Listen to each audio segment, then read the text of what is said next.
how much of it do you think within the program is a psychological thing? How much of it do you think is, I mean, for a lot of the people outside of the Purdue program, again, I'm not trying to twist the knife, but Purdue in the NCAA tournament is kind but I will. I'm not trying to, but if I do it, it happens. But Purdue kind of is a punchline of a joke in the NCAA tournament at this point for people.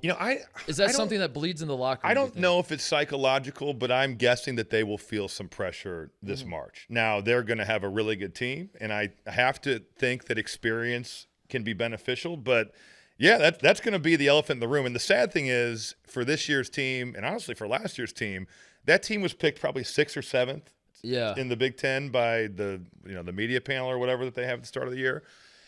They win the Big Ten, they win the Big Ten tournament, and it's a terrible season.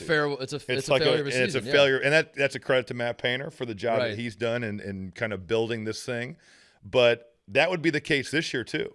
I think if they got to an Elite Eight, there's a lot of Purdue fans that would say, well, what a crappy season. Yeah. And that's really unfair, but I think that's where the expectations are going to lie.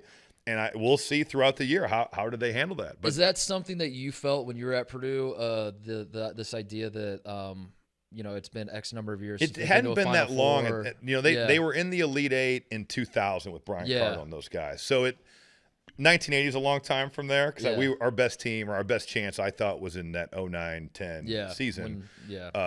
But I never felt – now we did close every huddle that we ever left Final Four. That's what we were about. That it was in Indianapolis that year.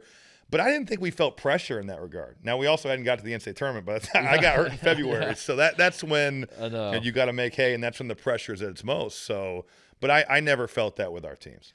That was so sad. That was I can't believe. Well, you're welcome for your Big Ten title. We would have swept out. Well, I mean, when I look back on some of the more regretful things I've thought in my life, I think when we got the news on the team bus that you had gone down to Minnesota, I don't want to we weren't popping champagne, Robbie. I don't want to say it was that. Evan was popping the bottles out there from roommates to this. Looking back on it, we probably celebrated your devastating knee injury a little too.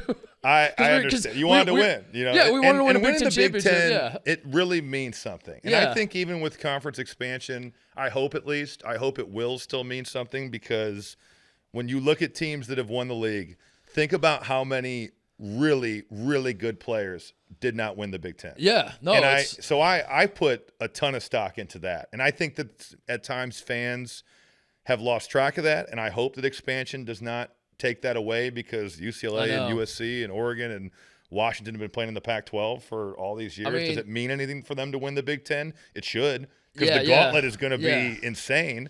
But I put a lot into it, so I get it. The old heads will tell you that the imbalanced schedule has already kind of thrown and I hear that, because it makes it hard. If you won it when we were playing, you won it, because the schedule – and that's a part of growing the league, and that's a part of expansion, and it just is what it is.